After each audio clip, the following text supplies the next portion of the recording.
Hello guys, सभी को good morning. फिर से आपका स्वागत है एक न्यू वीडियो में। मैं इस वीडियो में लेकर के आया हूँ फंक्शन की के बारे में। बहुत लोगों ने हमसे पूछा था कि सर फंक्शन की क्या होता है, तो मैं आपको पूरा क्लियर कर देता हूँ कि फंक्शन की मदद से आप कोई भी एप्लीकेशन या फिर कोई भी ब्राउज़र आप इस्तेमाल कर सकते हैं। बिना माउस का भी आप कंप्यूटर चला सकते हो बहुत ही ईजी तरीके से। अभी तक आपको कोई भी नहीं बताया होगा कि F1 F2 F3 फंक्शन जो की होते हैं आपको किस तरह से यूज करने हैं। मैं आपको स्टेप बाय स्टेप हर एक एप्लीकेशन में बताने वाला हूँ कि इसका यूज कैसे करेंगे और इसका यूज करके आप अपने काम को बहुत ही आसानी तरीक़ों से कैसे हैंडल कर सकते हैं दोस्तों। तो अगर आप मेरे चैनल पर नए हो तो मेरे चैनल को जाकर सब्सक्राइब करो, लाइक करो और ज़्यादा से ज़्यादा इसे हो सके तो शेयर करो। ठीक है, सबसे पहले दोस्तों हम ये समझ लेते हैं कि F1 यानी कि जो हमारा फंक्शन की जो होते हैं, आपका फंक्शन की में F1 क्या होता है। जैसे मैं सबसे पहले बताता हूँ F1। जैसे मैं यहाँ पे मैंने एक अपना वर्ड खोला यानी कि MS वर्ड में यहाँ पे खोल रखा है। ठीक है, यहाँ पे MS वर्ड खोल लेने के बाद अगर आप ये सोचते हो कि हम MS वर्ड से कुछ हेल्प लेना चाहते हैं, उससे कुछ मदद चाहिए, तो उसमें होता क्या है कि आपको बहुत सारे प्रॉब्लम होते हैं, आपको हेल्प नहीं मिल पाता है। तो वहीं पे करना क्या है, जैसे कि मैं यहाँ पे थोड़ा सा मैं हेल्प करके आपको एक प्रैक्टिकल करके दिखाऊं। तो मैंने इस कॉल टू यहाँ प्रेस किया है, रेंट मैंने यहाँ से किया, ब्रेकेट को पेन 4, 2 का एक पैराग्राफ ले लिया और इंटर दबा लिया। ठीक, अब इससे MS वर्ड से हमें जो है कि कोई एक हेल्प चाहिए, तो उसके लिए आपको दबाने होंगे आपको कीबोर्ड में F1। जैसे आप F1 दबाएंगे तो आपके MS वर्ड में जो है ना आपका जो हेल्प मेनू है ऑटोमेटिक यहाँ पे खुल जाएगा। आप देख सकते हैं जो हेल्प मेनू है मतलब खुल जाता है। आप जो भी इससे हेल्प लेना चाहते हैं, जो भी मदद लेना चाहते हैं, आप इससे ले सकते हैं। इसी तरह अगर आप MS एक्सेल का यूज करते हैं फिर तो MS एक्सेल वाले में भी आप हेल्प लेना चाहते हैं तो यहीं पे से हम देख सकते हैं। मैं यहाँ पे एक्सेल भी खोल के मैं आपको दिखा देता हूँ। अगर एक्सेल भी यूज कर रहे हैं, अगर एक्सेल में भी आपको ऐसा हो जाता है इससे भी कुछ हेल्प लेना है, तो आप सिंपल से अपने कीबोर्ड में F1 बटन जैसे प्रेस करेंगे तो यहाँ पे जो है आपका जो हेल्प बटन होगा, एक्सेल का जो हेल्प होंगे, आप जो भी हेल्प लेना चाहते हैं आप यहाँ से ले सकते हो। दूसरा इसका यूज कैसे करते हैं, एक चीज़ और मैं इसको बता दूं। अगर आप इसका मतलब क्रोम ब्राउज़र में किसी भी एप्लीकेशन में अगर काम करते हैं, अगर विंडो के साथ अगर आप F1 बटन दबाते हो, विंडो के साथ F1 बटन जब दबाओगे तो इसमें होता है कि जो क्रोम ब्राउज़र होता है या फिर जो एप्लीकेशन यूज़ करते हैं विंडो 10 वगैरह का, तो उसका पूरा प्रोसेस यहाँ पे अपडेट आपका पूरा खुल के आपके सामने आ जाता है। तो ये होता है F1 से हेल्प लेना। ठीक है, अब चलते हैं। अब इसमें दूसरा हमारा जो बटन है मैं उसको बता दूं। दूसरा बटन में क्लिक करता है F2। F2 से क्या होता है, जैसे कि मान लीजिए F2 से होता है कि मैं आपको बहुत ही ईजी तरीके से मैं आपको बताऊंगा F2 से क्या होता है। अब यहाँ पे F2 से जैसे कि मान लीजिए मेरे पास ये फोल्डर्स हैं। ठीक है, ये फोल्डर्स हमारे पास है। अब इस फोल्डर का हमें क्या है, रीनेम करना है। तो आप रीनेम करने के लिए फोल्डर को क्या करें, जैसे मान लो मेरे पास एक नया फोल्डर मैंने ऐसे बना रखा है। ठीक है, अब इस फोल्डर का नाम चेंज करना है। क्या करना है, नाम को चेंज करना है। तो आप यहाँ पे राइट बटन क्लिक करोगे, फिर नेम जाओगे, ऐसे बहुत लंबा प्रोसेस हो जाता है। तो हम इस फोल्डर को बहुत ही आसानी तरीक़ों से अगर रीनेम करना चाहें तो सिंपल से क्लिक करके यहाँ पे फंक्शन के साथ जैसे आप F2 बटन प्रेस करते हो, यानी कि उस फोल्डर पे F2 बटन जैसे प्रेस करोगे तो वहाँ पर रीनेम आ जाएगा, जो भी आप देना चाहते हो फाइल नेम वगैरह, तो यहाँ पे आप दे सकते हो जैसे मैंने यहाँ पे दे दिया। ठीक है, इसका पहला यूज़ तो इस तरह से हो जाता है। अगर आप जैसे मान लेते हो कोई एप्लीकेशन आप यूज़ कर रहे हो, जैसे कि आप एक्सेल यूज़ कर रहे हो, आपने यहाँ पर लिख दिया सूरज। ठीक है, जैसे मैं यहाँ पर लिख दूँ सूरज। ठीक है, और एक कॉलम में नीचे भी मैंने सूरज लिख दिया। अब अगर हमें करना क्या होगा, अगर इसमें इसके आगे .com लगाना है या कोई और भी एप्लीकेशन अगर लिखना होगा, तो जब आप इसमें टाइप करोगे तो क्या होता है, तुरंत वो डिलीट हो। जैसे मान लिया मैं आप जैसे .com लिखा तो आप देख सकते हैं हमारा क्या हो गया, वो वर्ड यहाँ से डिलीट हो गया। तो इस तरह का ना करने की वजह से होता है। तो आपको करना है कि सिंपल से उस सेल पे जाना है, उस सेल पे जाकर जैसे आप F2 बटन प्रेस करेंगे तो वहाँ पर जो हमारे जो कर्सर होता है, जो पॉइंटर बबिंग करते हो, आप ऑटोमेटिक चलना चालू कर देती है। तो यहाँ पे जो भी आप लिखना चाहते हो तो आप आराम से लिख भी सकते हो। ये होता है F2 का काम। अगर जैसे मान लीजिए हमें यहाँ पे अगर एक्सेल पे हम काम कर रहे हैं, अगर इसमें हमें किसी फोल्डर या फाइल को खोलना अगर होता है तो यहाँ पे अल्ट कंट्रोल F2 दबाएंगे। अल्ट कंट्रोल F2 जैसे आप दबाओगे तो आप तुरंत आपका जो फाइल लोकेशन जो होता है ऑटोमेटिक यहाँ पे खुल जाएगा। जो भी आप फाइल को खोलना चाहते हो, एप्लीकेशन जो भी फाइल सेव करके रखे हो MS Excel, ऑटोमेटिक वो बॉक्स आपका यहाँ से खुल जाता है। तो इस तरह से आप कोई फाइल यहाँ सर्च करके ओपन कर सकते हो। तो ये होते हैं alt plus control plus F2 के साथ, ठीक है। और नेक्स्ट हमारा जो है उसको देखते हैं। नेक्स्ट हमारा जो है कि वह F3, क्या F3। अगर दोस्तों F3 का यूज कैसे किया जाता है वो भी मैं आपको बता दूं। F3 का जो होता है, जैसे कि मैं MS वर्ड में यहाँ से मैं ओपन कर लिखा हूँ, ठीक है। अब MS वर्ड में अगर हमें शिफ्ट के साथ अगर जैसे मान लीजिए इतना वर्ड मैंने लिखा है, जिसको मैं इसे जूम कर दूं, ठीक है। ये जो वर्ड मैंने लिखा है इस वर्ड को हमें आपको चेंज केस में करना है, नहीं कैपिटल लेटर को स्मॉल लेटर में करना है या फिर स्मॉल लेटर को कैपिटल लेटर में करना है। तो उस जगह करना क्या होता है, आपको शिफ्ट के साथ आप जैसे ही F3 बटन दबाओगे तो देख सकते हो आपका जो वर्ड है वो चेंज। जैसे अब देखिए यहाँ पे जो F3 बटन होता है, तो F3 बटन का यूज हम कैसे करेंगे। जैसे कि मान लीजिए मेरा जो वर्ड मैंने यहाँ पे जो सिलेक्ट किया है इसे हमें चेंज केस में कन्वर्ट करना है। किस में करना है, चेंज केस। यानी कि चेंज केस का मतलब ये होता है कि अगर आप इसे कैपिटल लेटर करना हो चाहते हो या फिर स्मॉल लेटर में कन्वर्ट करना चाहते हो तो फिर आपको उसको ऐसे सेलेक्ट करोगे। सेलेक्ट करने के बाद फिर आप होम पेज आकर के यहाँ पे चेंज केस पे जाते हो, थोड़ा टाइम ज़्यादा वेस्ट होगा।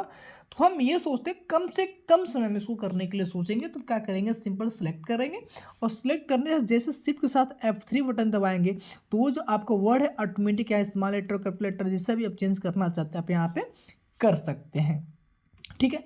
अब उसी तरह अगर और देखा जाए तो अगर हमें आपको जैसे कि विंडो आप खोले हुए हैं, जैसे मान लीजिए मैंने यहाँ पे विंडो खोल के रखा है अपना जो भी हमारा पीसी है, मैं यहाँ पे कंप्यूटर अपना विंडोज़ खोल के रखा हुआ है, ठीक है। यहाँ पे मैं अपना खोल लेता हूँ दिस पीसी, मैं अपन दिस पीसी खोल लिया, ठीक है। अब दिस पीसी खोल के रखिए, अगर मान लीजिए इसमें कोई फाइल को ढूंढना है या फिर किसी कुछ भी एनी भी ढूंढना अगर है तो आपको करना क्या है, सिंपल सा अपने कीबोर्ड में विंडो के साथ F3 बटन दबाना है या सिर्फ F3 दबा देंगे तो भी आपको देख सकते हैं यहाँ पे सर्च बॉक्स खुल जाएगा।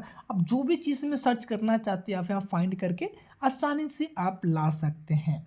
इसी तरह अगर आप इसका देखना चाहेंगे, अगर आप कुछ और भी काम करना चाहते हैं, जैसे मान लीजिए मैंने MS वर्ड में हमें आपको उस फाइल को ढूंढना है, किस वर्ड को ढूंढना है, तो यहाँ पे सिंपल से आप F3 कर लीजिए और F3 जैसे ही प्रेस करेंगे तो आपके सामने जो होता है यहाँ पे बॉक्स ओपन हो जाएगा सर्च बॉक्स करने के लिए।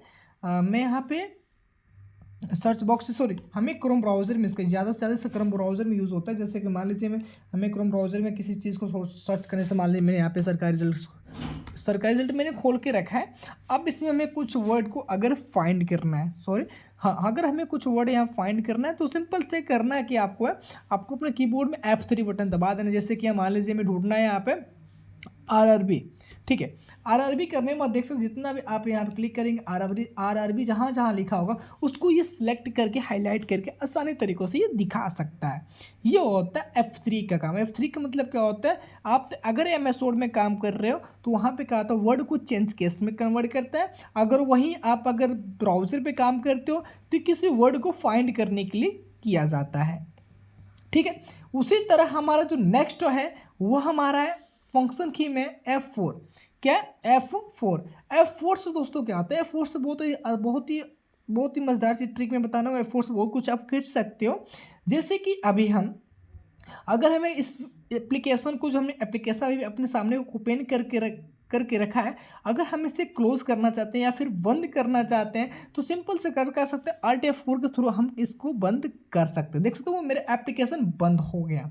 उसी तरह दोस्तों अगर आप किसी एप्लीकेशन में काम कर रहे हो या फिर किसी भी वर्कआउट में काम कर रहे हो तो आप Alt F4 की मदद से उस एप्लीकेशन को क्लोज बहुत ही आसानी तरीके से आप कर सकते हो, ठीक है।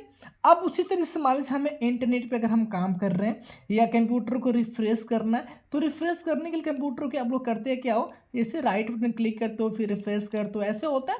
तो आप अगर चाहते हो कंप्यूटर को रिफ्रेश करना तो आप अपने फंक्शन की में F5 बटन का भी यूज करके भी आप कंप्यूटर को रिफ्रेश कर सकते हो, जैसे कि हम यहाँ पे 5 से रिफ्रेश कर रहे हैं, आप देख सकते हो। ठीक है, आप इसका यूज अपने उसमें भी कर सकते हो। अगर हमें उसी तरह अगर हम पावर पॉइंट काम कर रहे हैं या फिर हमें आप एक्सेल में काम कर रहे हैं या फिर MS वर्ड में काम कर रहे हैं, अगर कोई वर्ड हमें इसमें रिप्लेस कराना है तो हमें F5 बटन दबा देंगे। तो जैसे ही F5 बटन दबाएंगे, फाइंड रिप्लेस गो टू का यहाँ पे जो डायलॉग बॉक्स ऑटोमेटिक ओपन हो जाएगा। आप यहाँ से जो चाहे आप वहाँ पे कर सकते हो। अगर आप किसी ब्राउज़र पे काम कर रहे हो, ब्राउज़र समझ रहे हो, अगर ब्राउज़र पे काम कर रहे हो, उस ब्राउज़र को अगर रिलोड करना है या फिर से सर्च करना है, तो आप वहाँ पे F5 बटन का यूज करके आसानी तरीक़ों से काम अपना कर सकते हो। चलते फिर नेक्स्ट जो हमारा है F6 है। अब F6 से क्या होता है, जैसे कि मान लीजिए हमने MS वर्ड जैसे मेरा ये MS वर्ड मैंने एक और फाइल यहाँ पे ओपन करके रखा है, जैसे मान लीजिए सिद्धू नाम से मैंने एक और फाइल यहाँ पे खोल के रखा है। अब हम ये सोच रहे हैं कि जो मैंने पिछला वाला जो फाइल था उसको ओपन करके हम देखना चाहते हैं, तो जैसे ही आप कंट्रोल के साथ शिफ्ट F6 बटन दबाते हैं तो वो वाला फाइल आपका खुल जाएगा, पहले वाला जो आप MS वर्ड में खोल के रखें। यानी कई सारे विंडोज़ खोले होने पे एक दूसरे विंडोज़ पे जाने के लिए हम कंट्रोल शिफ्ट F6 बटन का जैसे पर प्रेस यूज करेंगे तो वो पिछला विंडोज़ आपको ओपन करके वहाँ पे दिखा देता है। ठीक है, अब चलते हैं हम नेक्स्ट ऑप्शन पे। अगला हमारा ऑप्शन था F7। F7 से क्या होता है, F7 से क्या होता है, ये बहुत ही मज़ेदार है, देखना इस चीज़ को। अब जैसे कि आपने MS वर्ड में जो आपने वर्ड लिखा है, ठीक है, अगर इसमें आप स्पेलिंग ग्रामर चेक करना चाहते हो, ऐसा कुछ वर्ड चेक करना चाहते हो, तो वहाँ पे आप क्या कर सकते हो कि आप जो है F7 का यूज कर सकते हो। F7 से आप स्पेलिंग जो भी आप चेक करना चाहते हो आप आसानी तरीके से यहाँ पे चेक कर सकते हो।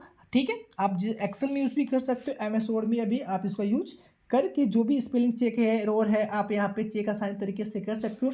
यहाँ पे देखो ये कह रहा है पहला अक्षर कैपिटल होना चाहिए, तो यहाँ पर क्लिक कर देंगे तो देख सकते हैं यहाँ पे मेरे स्पेलिंग सही हो गया, यानी ऑन कैपिटल लेटर में पहला वर्ड हो गया। तो इस तरह से आप स्पेलिंग ग्रामर भी चेक यहाँ से F7 से कर सकते हो। अब उसी तरह देखा जाए अगर हमारा नेक्स्ट जो ऑप्शन है वह है F10। अब F10 से क्या होता है दोस्तों, मैं बता दूं, F10 का यूज अधिकतम तौर पे जब हम विंडोज़ को फॉर्मेट करने या अपने PC को फॉर्मेट करते हैं, वहाँ पे जो बूट की होती है, क्या होती है, बूट की, जो बूट की होती है वो हमारा F8 से होता है। कंप्यूटर को फॉर्मेट का जो बूट की होती है वह हमारा F8 होता है, यानी कि हम F8 की मदद से हम कंप्यूटर को बूट कर सकते हैं। जो नेक्स्ट ऑप्शन हमारा है वो है F9। क्या, F9। अब F9 से क्या होता है मैं आपको बता दूं, अगर जैसे कि आप MS वर्ड खोल के रखें और जैसे आप F9 बटन यहाँ पर दबाएंगे तो जो चीज़ हमारा MS वर्ड में कोई ऐड जोड़ना चाहते हो या फिर कुछ और भी करना चाहते हो तो आप यहाँ पे आसानी तरीके से F9 के माध्यम से कर सकते हो। अब वहीं पे अगर ये देखते हैं जैसे कि गूगल पे काम कर रहे हो या फिर हम MS वर्ड में काम कर रहे हो या फिर एक्सेल पे काम कर रहे हो, तो जैसे कि मान लीजिए हमें किसी मेनू पे जाना है तो जैसे F10 बटन दबा देंगे तो उस मेनू का हर एक वर्ड शो आप कर देगा। जैसे कि आप मान लीजिए हमें पेज लेआउट मेनू पे जाना है तो P दबा देंगे। अगर हमें देख सकते हैं P दबाने के बाद अगर हमें पेज कलर करना है तो PC यहाँ पे दबा देंगे। यहाँ पे जो भी आप कलर डिसाइड करना चाहते हो यहाँ पे कर सकते हो। देख सकते हो आपका पेज कलर भी यहाँ से बहुत ही इजी तरीके से हो जाएगा।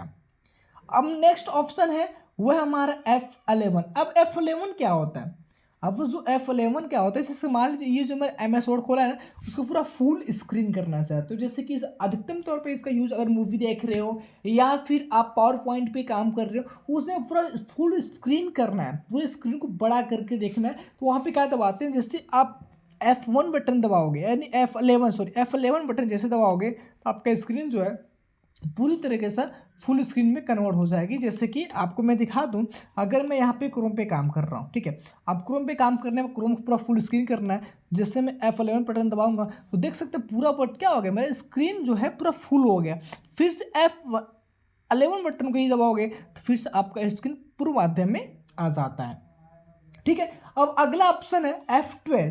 F12 से क्या होता है, जैसे कि मान लीजिए आप MS वर्ड में काम कर रहे हो, अगर इस फाइल को सेव करना चाहते हो, सेव एज करना चाहते हो दोस्तों, तो वहाँ पे तुरंत आप क्या करोगे, F12 बटन को यूज करोगे। अब जैसे F12 बटन यूज करोगे तो आपको फाइल सेव करने का यहाँ पे डायलॉग बॉक्स ओपन हो जाता है, और यहाँ से आप फाइल को नेम या सेव चेंज भी सही तरीके से आप कर सकते हो, बहुत ही इजी तरीके से। अगर आप इसका प्रिंट प्रीव्यू देखना चाहते हो तो प्रिंट प्रीव्यू देखने के लिए कंट्रोल के साथ शिफ्ट और 12 बटन जैसे दबाओगे तो आपका जो प्रिंट प्रीव्यू है आपका वो यहाँ पे खुल जाएगा। कितने कॉपी निकालने हैं, कितने पेज निकालने हैं, तो आप यहाँ पे बहुत ही इजी तरीके से निकाल सकते हो और अपना काम बहुत ही इजी बना सकते हो। और ज़्यादा से कम में आप माउस का भी यूज करना पड़ेगा, ज़्यादा अधिकतर तौर पे आप कीबोर्ड से अपना काम कर सकते हो। अगर आपको वीडियो पसंद आया तो एक बार चैनल को सब्सक्राइब कीजिए, लाइक कीजिए और ज़्यादा से ज़्यादा इसे शेयर कीजिए। आई होप आपको ये वीडियो पसंद आया होगा। मिलते हैं फिर से नेक्स्ट वीडियो में, तब तक के लिए जय हिंद, वंदे मातरम, जय हिंद, जय भारत।